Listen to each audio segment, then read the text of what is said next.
Ia, o te whatalofa ma whawhela i le mai moa whafonga lu tātou tinu.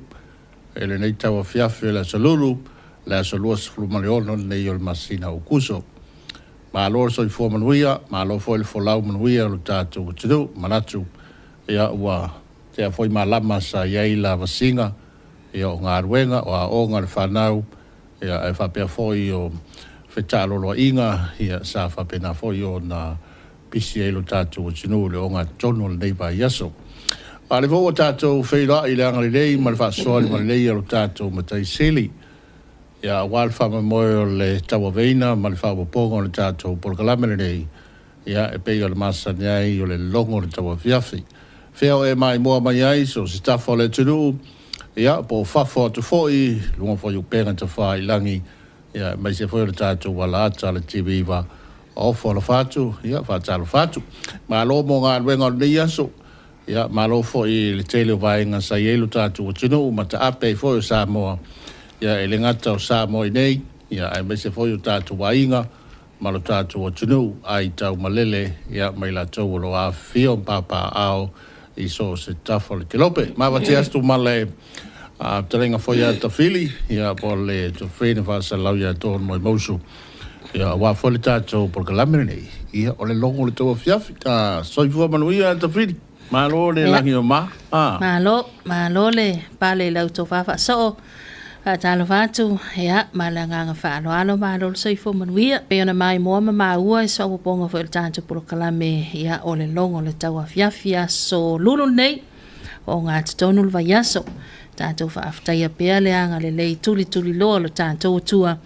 Ia ele o mawhai lawa na awe sea. Ia alona nganga mai tātou.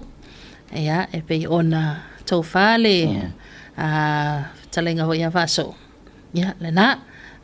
O tātou e mo ia whai mai o tātou le au malolosi. O tātou e malolosi ma. Ia ai ale sea noa le anga le lei o le li. Ele mwhai fo ina tātou au lia le wha mai ina le yaso. E mo nei upua tawalunga le aso ina ua pō. Ia o mai e voi le tele ngā ruenga matiu te sa whea ngai ili tō tele le mala mausola. Ia mana tu voi tō tele lea ua mai a ia whaasifonga o le a fiafi. Tāpua inga ma fiafi whale a inga. Ia o lea ua lau tau maftanga. Ia matali ngā sua. Ia o le pōvanga nā i la tōlo whea ngai pia mga ruenga matiu te. Tala wātul tātou poloklame ma lor soifo manuia. Ia e manatu o le tātou whalau ai toi aso nei masina. Ma leo mai nei vai aso i taurunga tuai ma nei masina la tō kuso. Ia o le fōua whātau muawalo tātou sā whalau. Awa le tātou anga iatu. Hirina fōi masina la tō pe au le atu. Le soifua ma leola le masina se te ma le vai aso fōu. Au te iloa. Ia o le tau whai ui u ma le tau whai fōi fō kuso.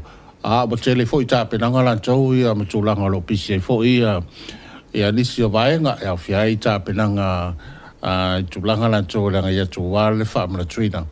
Ia o le tātou whaamai moe fōi leo le mesina. Ia vai so fōu.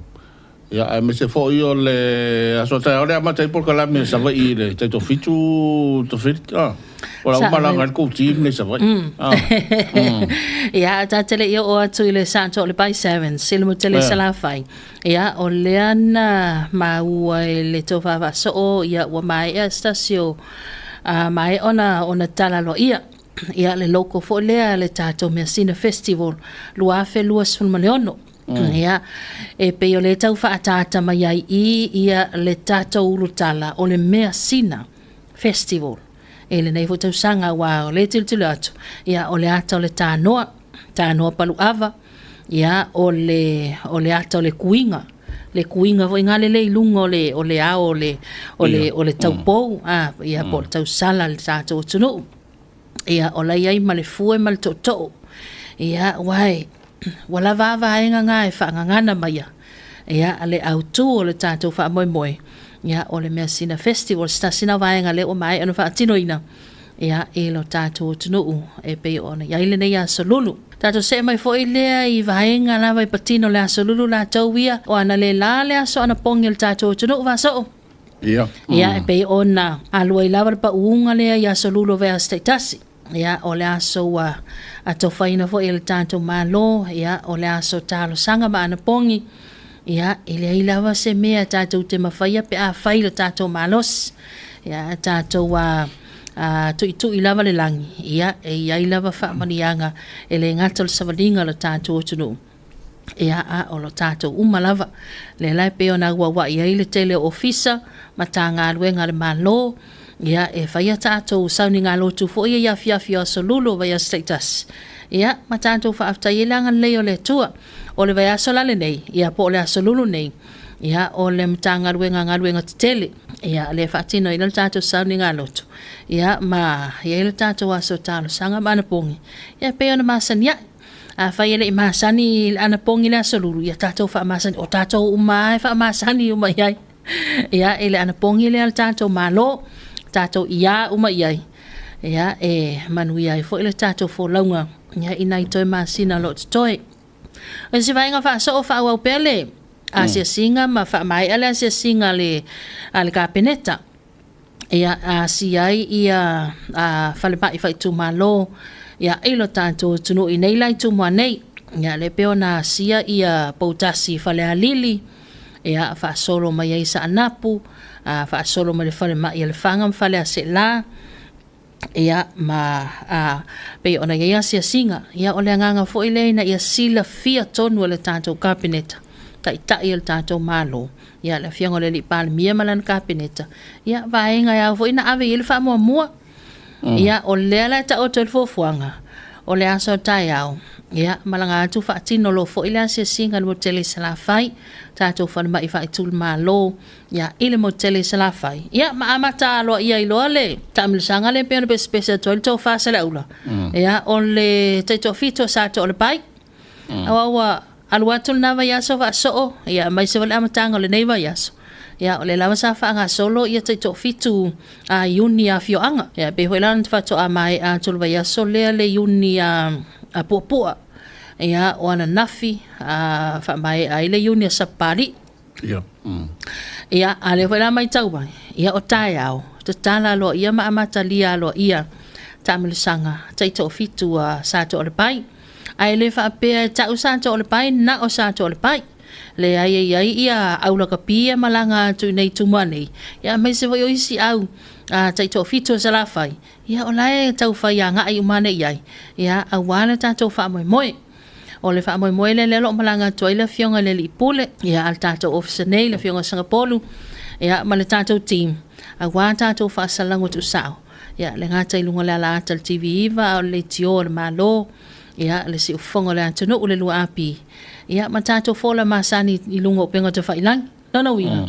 ia o le voi safia o mal tato ofisa ia ai ele mafai ia na o ia ai tu isinga lueng o te lo le sunga sam le va pe alu sunga sam e fa salau mai la kapi ngale la matua wale pe yo la vaenga na le tala malai o le golden oldies mana ia wa pe o tai o le fai kamalanga pokalamenga ko chichi polo ko inga malo makua le sala kapi ya soia ia mana ia foi mo le pango atai le foi vai ngol jamisanga ia ai usia vai ngai ngai le lango tele le tatu malo ia o jamisanga ia yuni la kapi ai tu malo ai ya ku yuni la kapi le telo tu malo i tu mane ia fa pe foi le telo yuni la kapi jamisanga tatu a tu malo mo tele sala fai ia malanga toi foi nisi au i tu mane mo le fa mo ia te lo se vai ngale le tele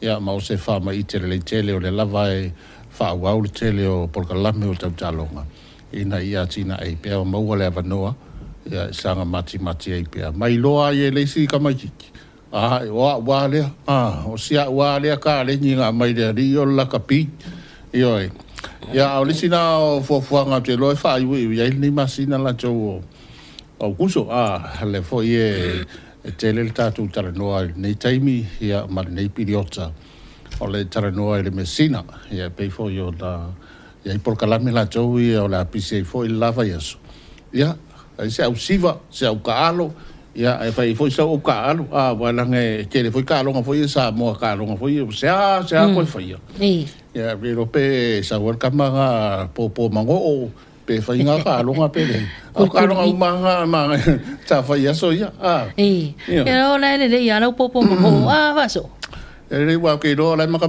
maris ko inga ngamo ko lu popo mo awa be sia ko ko inga lo makua o fa fa mo o ko inga he me e o inga ve o fa ma ba mo ya so yo inga ve ya era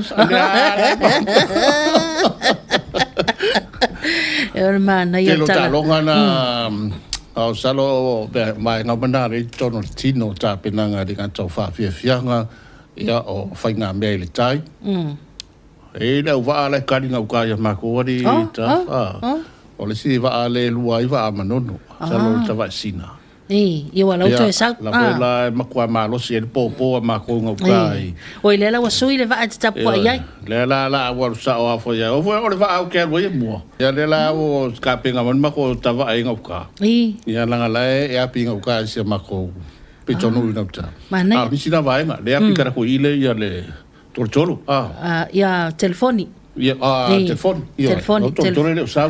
Ya ni se ma fo anga le malfia. Ya fa tai ya mato imana ya tu unga so. Mai. Mato imana ya mana ya va ai o.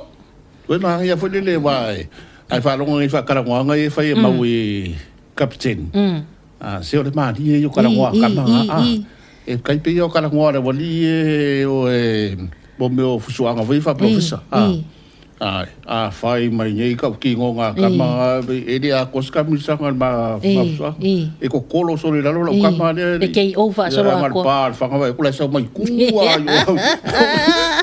o bo me o fa talanga fiti puke yo e fa lo kalinga ni ke mo ya fa ai kai kapten yo le sia ya ma o ka penga ma tu sala fa matalanga tau fa fefena ya kili inga nga fe ai le si ta penanga le si nga ile si mo kwa fai ma lo si la ko ka penga ma ya ta to o ya le foi tau ma sani foi ngani ya fa ko ai lo ai ku nga va fa to ai lo le va al tu nga va so le wale alu wale alu la va azore o fa no wale sa la va ya ai fa ya so le li ya ono ni si wa le sini ya ama wa ko fa ma mulu va sa vai ya la fo ni me wale ko ya va a malo ya manisi o sa ya le sa o ta tu unga te le fua ya e la to ma fua anga le malofia ya e o la volta tu unga le va mo la stofi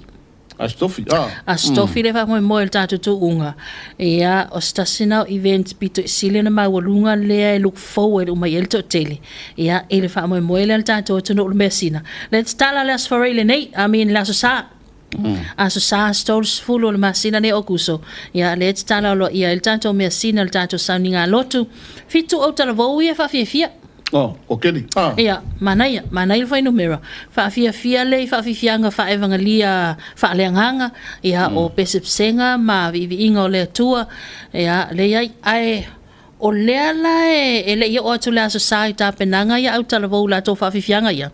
A ona le lava so o le na anga ia tu ai le mantanga luenga o leo fa le pui mal to fo taina fa te sia i mal mantanga luenga o ainga ia Martina Emanuia ia male sivaenga si mental health ia olena fatinina la to seminai o la fianga solo pe yo lea ya wa I anga inga ia tu I autalvo ia perform ia ile asusa ia seminar vo ia pe nel tanto por kalame masania soruru man matanga luenga leo o le say no to illegal drugs ia po kusala o leo fa tasia ta penanga ia mesina ia mafa'alawi loa na matanga luenga o leo ia tanto te atu I fala au fasaina ia le la pe ona ia seminar tu fa tasia o le ua tele matanga luenga le malo le ua tau faitongi ma fa tas ia mafsoso ni atu matanga luenga o leo ina ia mawala le aunga male anganga ia o tanto fa'alawi loa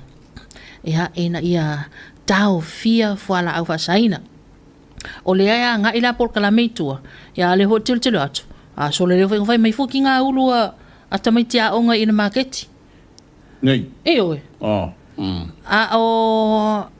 fana utene ia ita sia ai pua apa ku ai le aula tu la fono ia man tanga venga lulio parange de ko fa vai fo tanga venga la ko ia le ka fia mai ko mi chao ngai fo mo na ma lele tai o tato malo ile fa mai boy foi le tupo mai le ni west ya alesa nga ya il tato malo ma fa il tala ya o nga foi le or mo matua fa pena ya fa yo le tu mai le tala foi le ya tato le ma tu le university ya ale lava tupo nai pe fea manai fa fitauli ya te lo la voi le fo na vai ai ma lo fo lo sa ma lo fo le talo ma lo ta po ai ma tua vai de ya se ma ku fa sa ka mai sa fu fu ki u i se ku ya ga me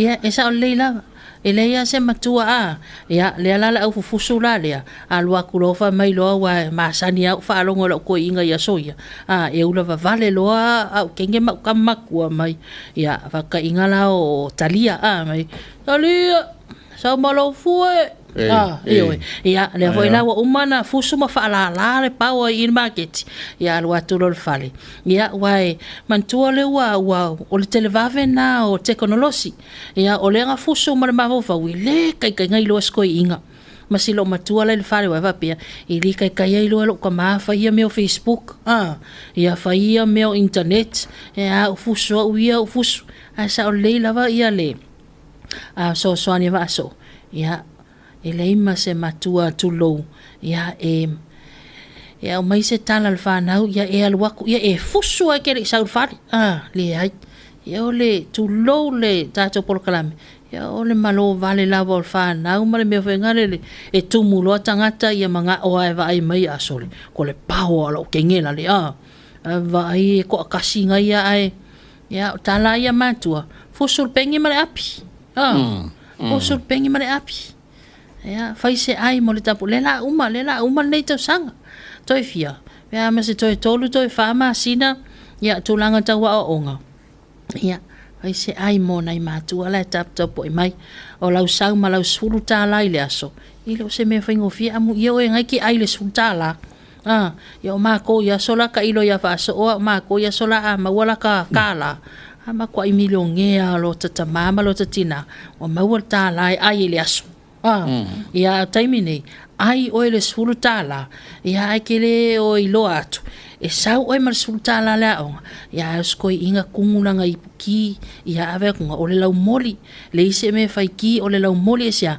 fa polo ma fa pona ia le tupelena ina ia e maona a o le nganga ia a onga ia waselo mana imanuia ia tulanga fu ina pe ona ia itu ponga le nei aso la tobia ia ile mai tau watu o le wa mai la fa ma no si el fa tuanga ma la ta inga le fa so o le matanga luenga o leo ile fa le nga ina o mea totino ale malo ya te lo le wa si la fia umal tele le to ina to lungo penga te fa ilangi el fa le nga ina o ni sio no foa ya tato fa le sa mo po tato fa le o ia il mala fatu ya fa solo mai tai il pensula mo nei ia ai le o mai loa po aina faia ia manatua le ana fa manino mai le fionga le minister o matanga luenga o talonga malanga o fio tangata wa o le matanga luenga le ia o le ia ilalo le vainga ma le malupuipuinga ia o tato o malai fatu ma tato falsa mo nei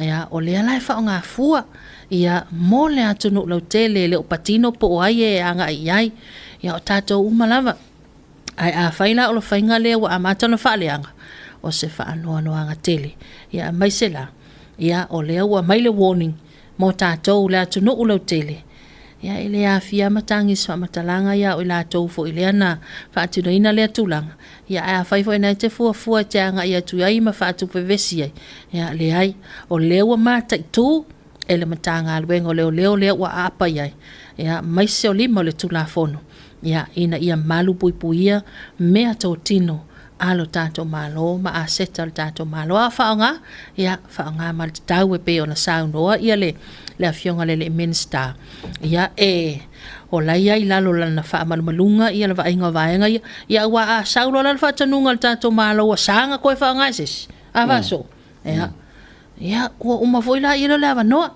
Ai, o le nei taimi, o le ta tala whaasolo atoa mo le whaongaina. Ia, o le tautau le maua tuna le tātou whaasoa. Ia tātou whaonga, whaalelei, ia tali lau sua, a fia malolo, ia malolo. E mawai, ua whaatanga mea uma ia i tātou. Ia a o mea tātou te a puti puti whaatasi iai. Ina ia umisona lelei. Ia e whaonga mo tātou. Ia ai o ni sina vaenga pe ona tātou whaasoa atu iai. Ia le tātou polokalame le longo le tau afiafi. E le nei foi pole a salulu manatu.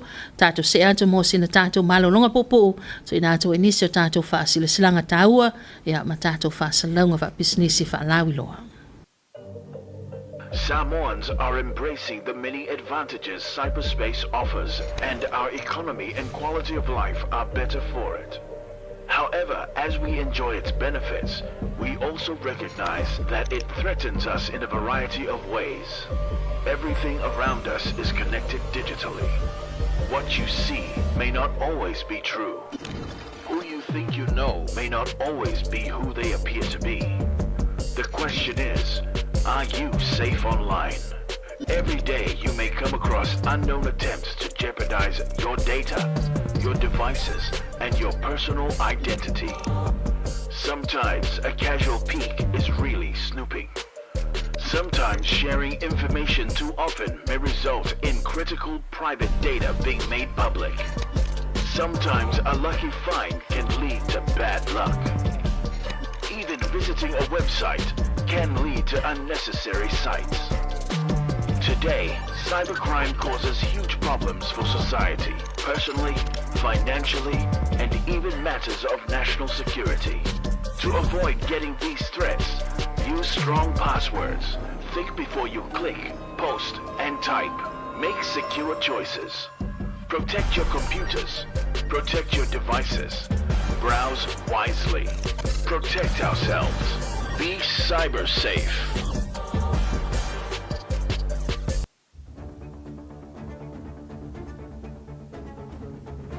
Samoai, wa afia le ano fale o tātou ainga. Wa malepelepe mafutanga fia a matua mawhanau. A ola sa loto tātou ainga, mai whala au whasainga. O se ainga fia, o se ainga manuia.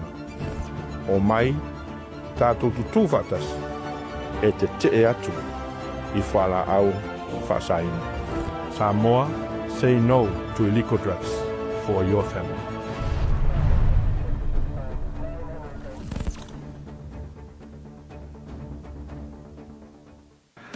Sorry, so, evo. Vai vai Russia. Ja? Lo get fun. Hai. Pero pa ame, yo sa bay nga. Ah, pero meu mai ia me que so me lo get fun. Pero kam me tinha uma rusin lo que me. Ele so ko do ele so fa nga. Ja vai. Ele wo open laptop. Ele fa le ko meu le ko pingi ko TikTok. Ele vai ko hack ke ka Facebook. Me ko mo ring ofe ko ya o que fie famous ka sen solo video. Ele vai mo la ko wala request man. Ka ka vai sai pra pa mo sia no password ke niuma. Kala yo po kalan. Are si ke no password.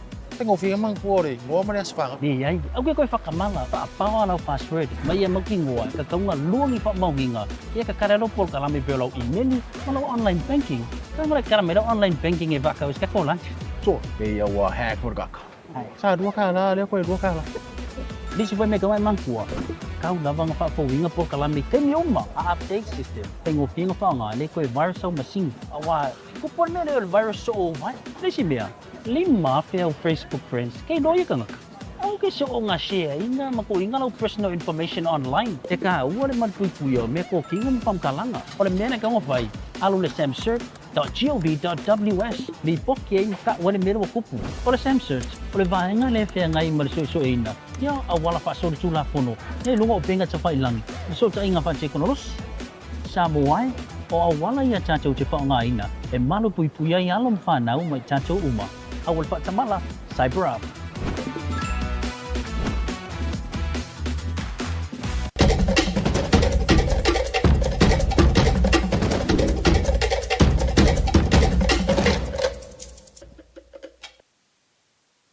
Ia ele toi tali mai el tato por klame longo tawa fiafi le nei asolua suluano nei el masina o kuso ia tato sablinga mal tato folonga ia ele nei fo itau sanga ia ele mfai lava tu ua tato por klame longo tawa fiafi fa manianga o soi fomas fa nau e ia lava ilato ia o lato waso fa pitole nei e lato fo e fa sino tonu ia le nei yaso ia ua atoa se tau sanga fa upopo i loto soifua ia maleola o le au mātutua o le au mālolosi o nei whanau ia e ei fo i le pepela na whanau mai ana nei ia happy birthday manuia tele tau a soifua ia mau tau aso whanau ia ma ianga leile ali i tulu i pea le soifua maleola ia mai se le mālosi fa upopo nisi tau sanga stele ia o le lavo i tātou te ia i le tātou savalinga ia o lo ia i lava le malanga al maliu maleoti na ia tātou tau ainga